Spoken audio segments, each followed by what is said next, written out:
Señor mío y Dios mío, creo firmemente que estás aquí, que me ves, que me oyes. Te adoro con profunda reverencia. Te pido perdón de mis pecados y gracia para hacer con fruto este rato de oración. Madre mía Inmaculada, San José, mi Padre y Señor, Ángel de mi guarda, intercede por mí.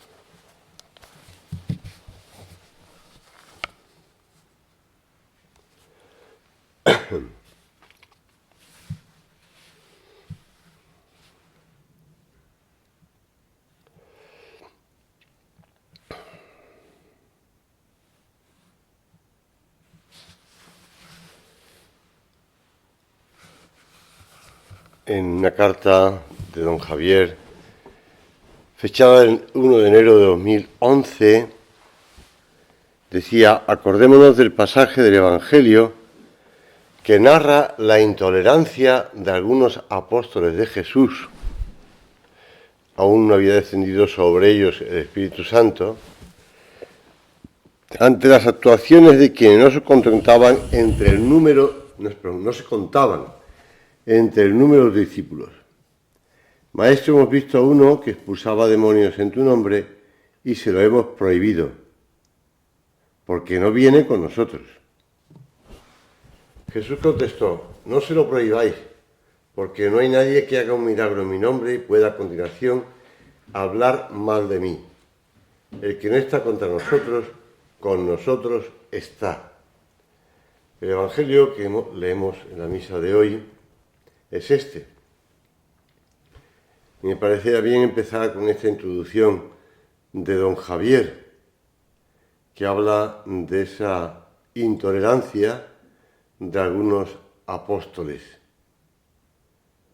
Explica muy bien que aún no había descendido sobre ellos el Espíritu Santo, es decir, pensaban como el hombre carnal, no como el hombre espiritual, como leíamos en la segunda lectura de la carta de San Pablo el domingo pasado.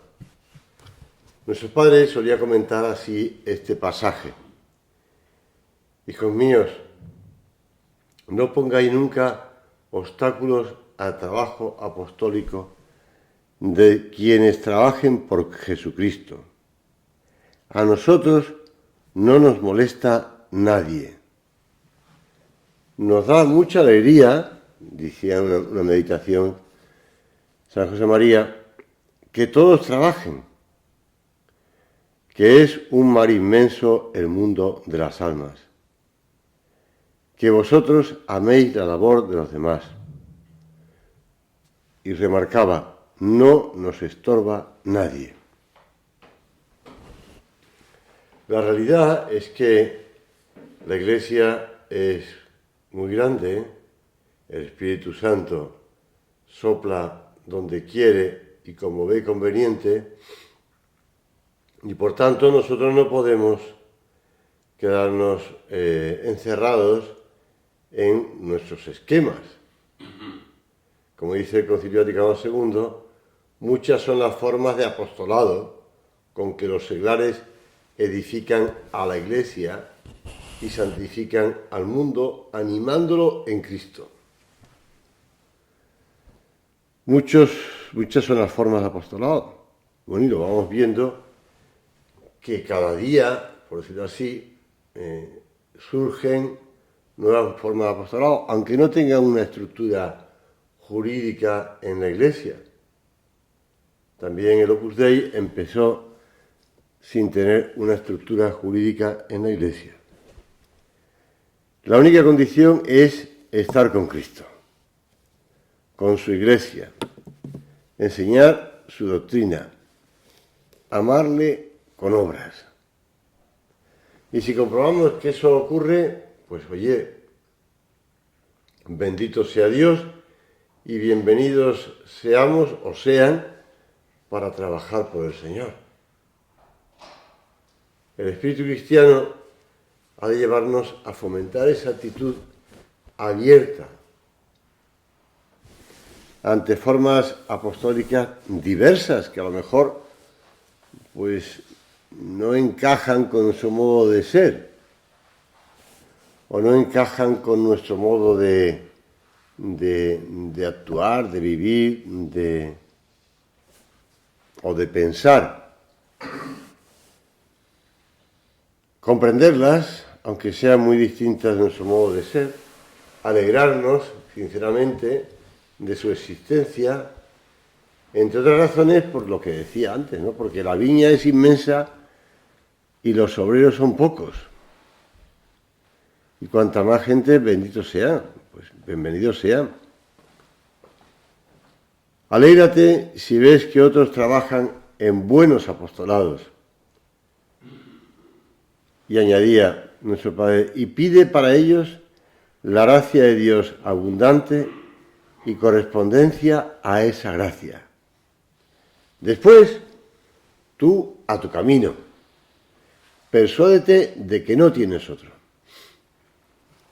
Bueno, eso no es que haya exclusividad, es que quiere decir que cada uno a lo suyo. Cada uno a lo que le han enseñado, por decirlo así, lo que ha aprendido desde pequeño, lo que ha vivido, lo que ha donde se ha formado.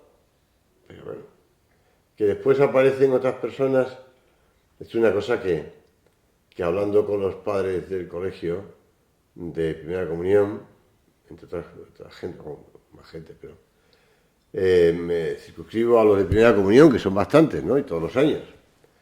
Pues vas comprobando que hay distintos tipos de realidades. Ya digo, unos están aprobados por la Iglesia, otros todavía no, otros a lo mejor nunca van a estarlo, pero llevan a que matrimonios, familias, personas trabajen y además trabajen con gran espíritu de sacrificio y con gran afán apostólico. Pues mira, no nos entendemos, claro que nos entendemos, porque estamos todos con la misma idea. Amor a Dios, a las almas, a la Iglesia. No sería posible para un cristiano vivir la fe y tener al mismo tiempo una mentalidad de partido único. De tal manera que quien no adoptara unas determinadas formas, métodos o modos de hacer o campos de apostolado, estaría en contra. Bueno, nosotros yo creo que ya tenemos bastante experiencia de encontrarnos a veces un poco maltratados por esta misma cosa, por el partido único, ¿no? Por el partido único. Nadie que trabaje con rectitud e intención estorba en el campo del Señor. Todos somos necesarios. Y el mismo Señor, en el Evangelio que acabamos de leer, no lo subraya, ¿verdad? Como si Él no entendiera esa actitud cerrada o exclusivista de los apóstoles. Importa mucho que, entendiendo bien la unidad en la Iglesia, Cristo sea anunciado de modos bien diversos. En España, en el año 82, durante la visita del Papa San Juan Pablo II, decía lo siguiente a los obispos: unidad en la fe y en la moral, en los sacramentos, en la obediencia a la jerarquía, en los medios comunes de santidad y en las grandes normas de disciplina según el conocido principio agustiniano. In necessariis unitas, in dubiis libertas, in omnibus caritas. En los asuntos necesarios, unidad. En los opinables, libertad. En todos, caridad. a veces nos podemos encontrar personas que no entienden nuestro modo de hacer apostolado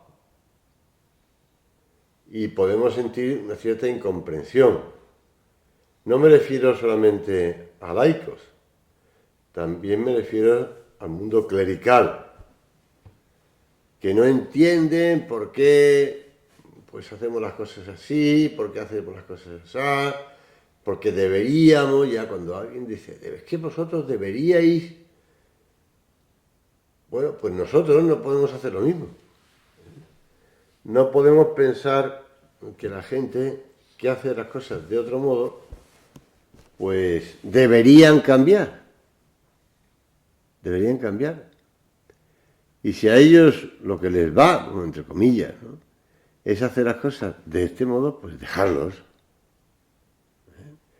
Y por supuesto, no lo criticamos, pero tampoco entre comillas, nos burlamos. Porque alguien puede sentirse muy irónico y admitir una burla ante el modo de hacer de otras personas que son distintos de nosotros, ¿no?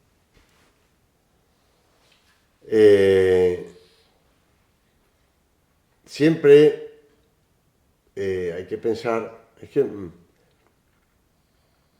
estoy leyendo varios libros a la vez, como siempre, y a veces cito un libro y no es de ese libro, es de otro, ¿no? Pero en uno de los libros que estoy leyendo está hablando del modo de ser diverso de las personas y que las personas pueden tener sus modos de percibir y de recibir el cariño y el amor porque han sido enseñados en su familia de ese modo, pues de ese modo. En cambio, otros u otras que han sido enseñadas o que han vivido desde el comienzo de su infancia en su familia de un modo distinto, pues la forma de llenarles de amor es otro, distinto. Y por mucho que lo intentes, pues es que esto a mí me llena, sí, pero a ti sí, pero esa persona es distinta. Porque ha recibido una formación distinta, porque no sé qué, no sé cuánto, entonces, pues o le llegas de otro modo o no le llenas.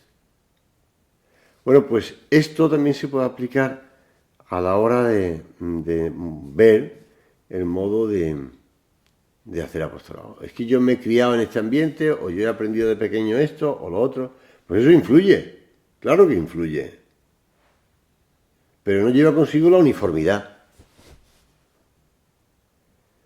Y esa unidad necesaria, como decía nuestro padre, no será nunca uniformidad que empobrece a las almas y a los apostolados. Añadía, en el jardín de la iglesia hubo, hay y habrá una variedad admirable de hermosas flores, distintas por el aroma, por el tamaño, por el dibujo y por el color.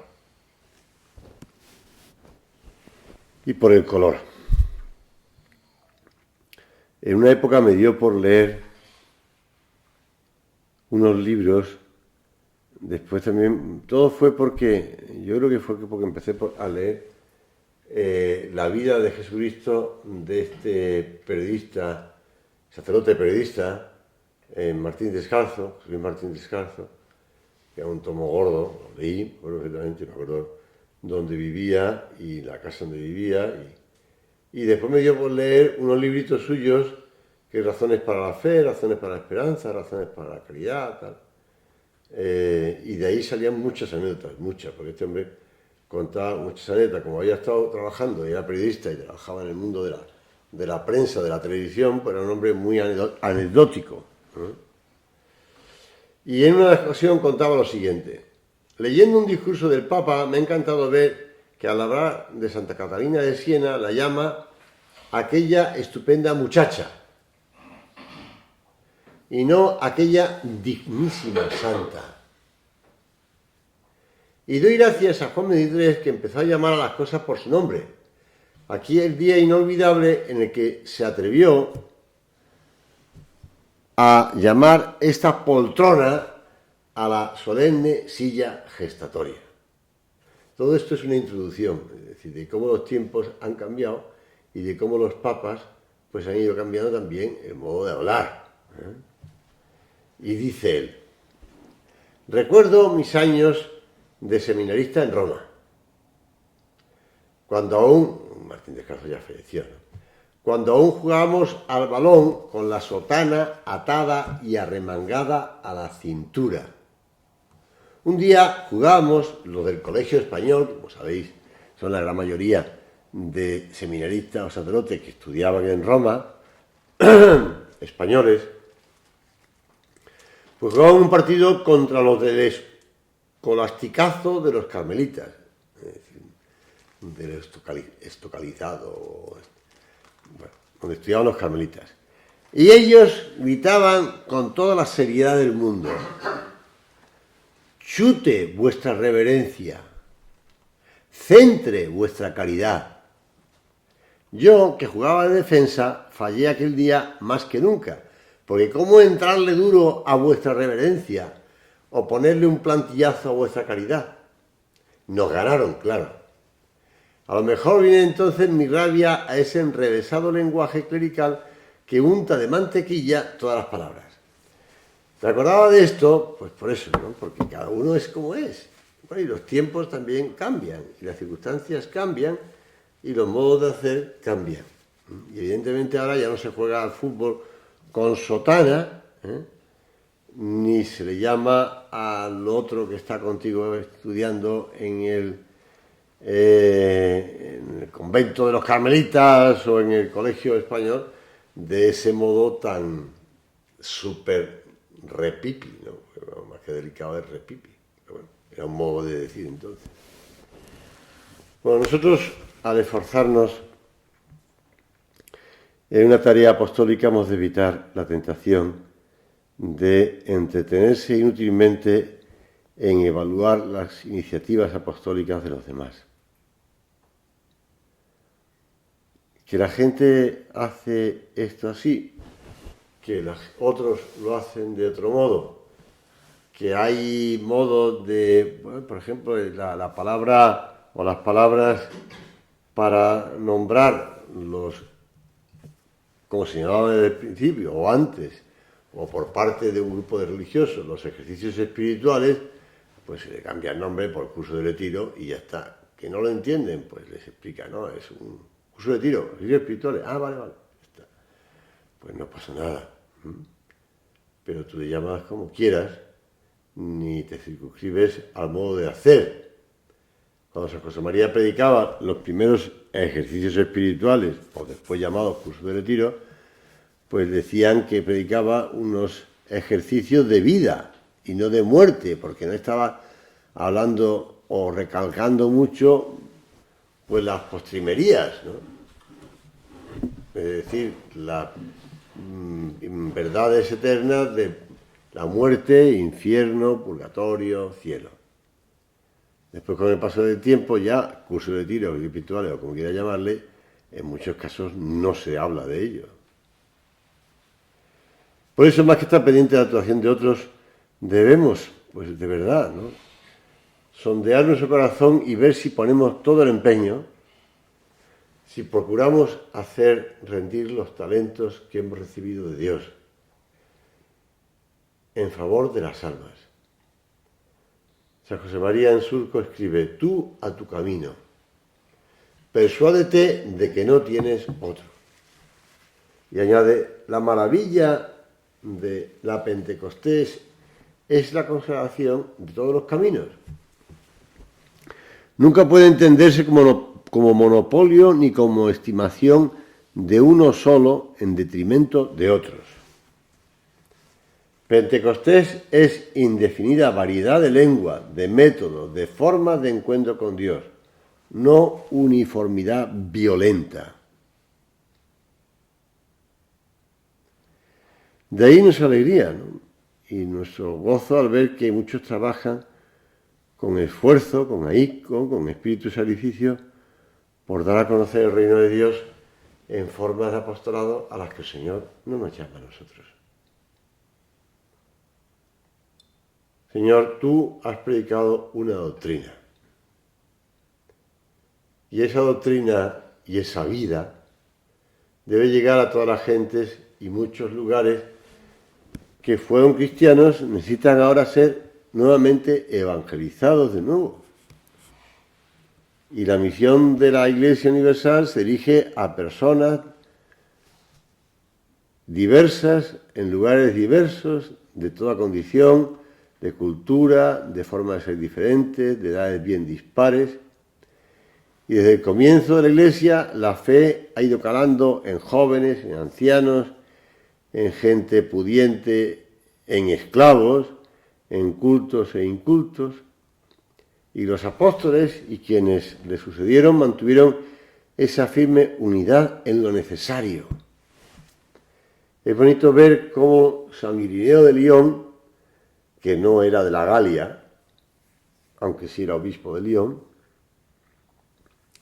pero que venía de la sucesión apostólica. ¿Por qué?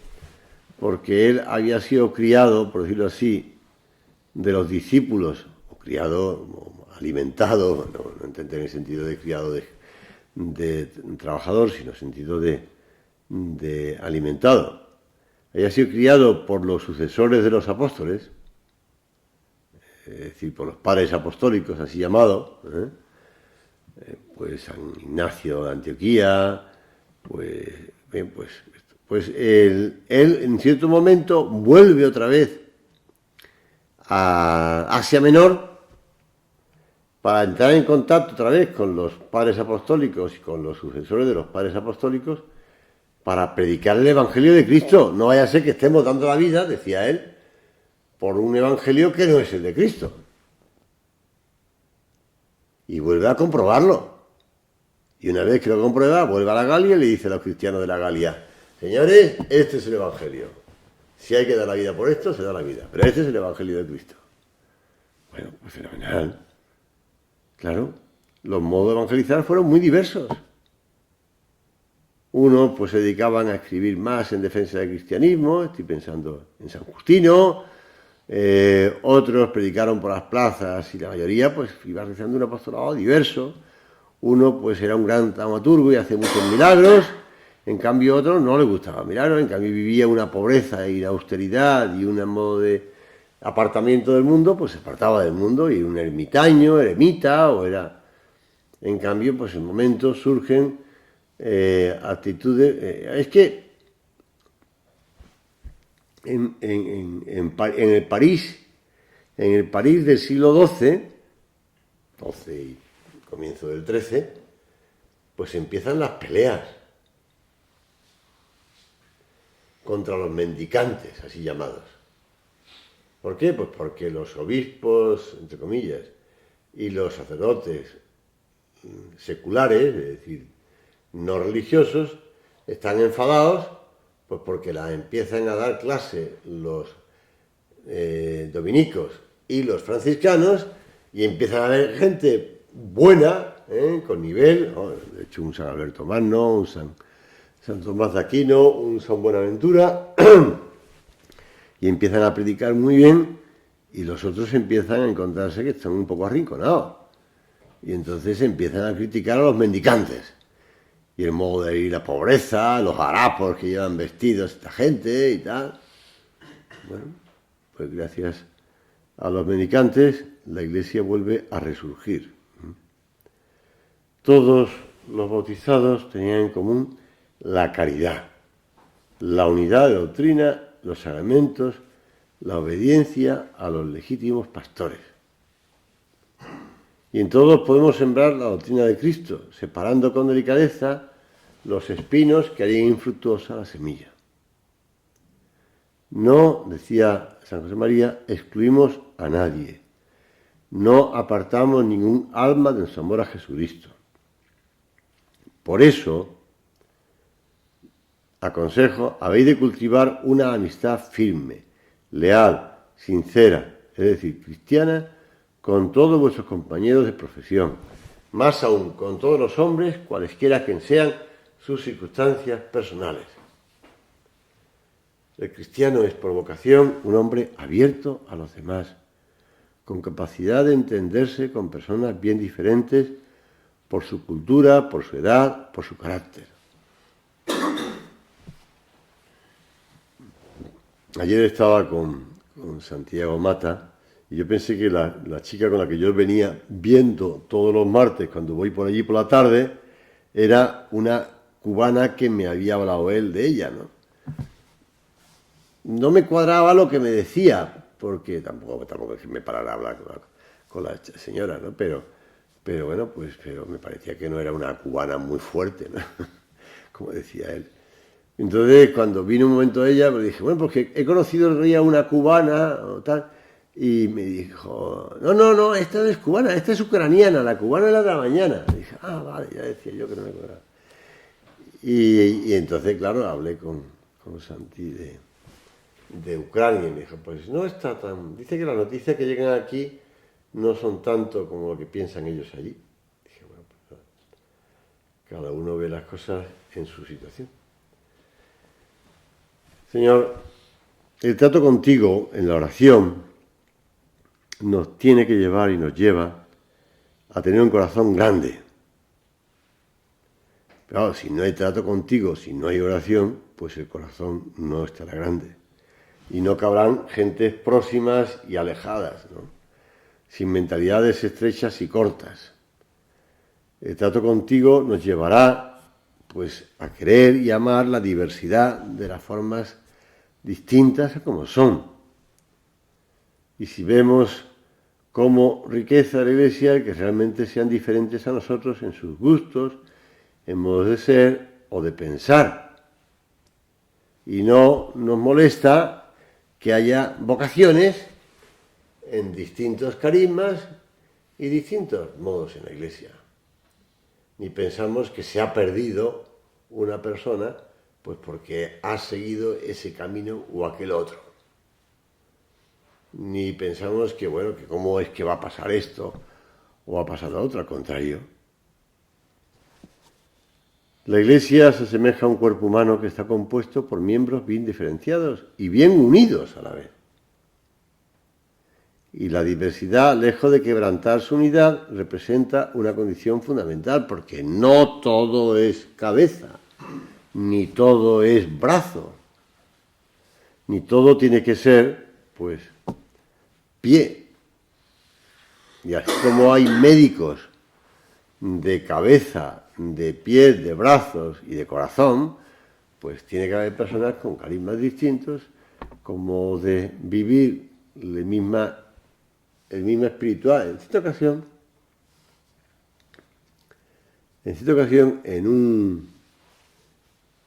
un seminario de España, que no voy a decir cuál, en el que no, por parte del equipo rector no se entendía esto, o había cierta animadversión hacia algunas personas, lo digo como era, vamos. Pues los seminaristas se reunían todas las semanas por grupos, más o menos, y después, una vez al mes, se reunían donde exponían pues las cosas que se hayan dicho para el mejor funcionamiento del seminario y de tal y de cual. Y entonces, en esta ocasión, uno leyó lo que se había dicho en su grupo, en el fondo él estaba de acuerdo con lo que se había dicho, pero lo leyó tal cual, dijo, bueno, pues se ha dicho que en el seminario tendría que haber, pues, diversas espiritualidades. Y el rector puso cara de vinagre, perdón la expresión, y dijo, ¿Cómo es eso? ¿Qué han dicho? ¿Qué ha dicho?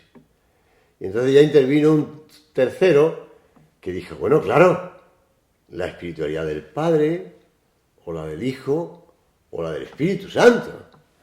Bien, en este caso, sí, Bueno, era un modo de salir por la tangente, pero para evitar males mayores, ¿no? O enfados o inquinas. Bueno, pues terminamos la oración porque es la hora acudiendo, como siempre, a nuestra Madre Santa María. Conscientes de que la Virgen, me acordé cuando estaba hablando de la meditación, de ese canto a la Virgen, ¿no? Cuando la noche se acerca y se oscurece la fe, cuando el dolor nos oprime y la ilusión ya no brilla, cuando aparece la luz y nos sentimos felices, cuando nos llegue la muerte y tú nos lleves al cielo, y termina diciendo, Madre de todos los hombres, enséñanos a decir amén. Por eso, la Virgen es Madre de todos los hombres. Por eso también decimos todos amén, sean las circunstancias que sean y son los modos que sean, decimos lo que significa amén. Así es, así sea.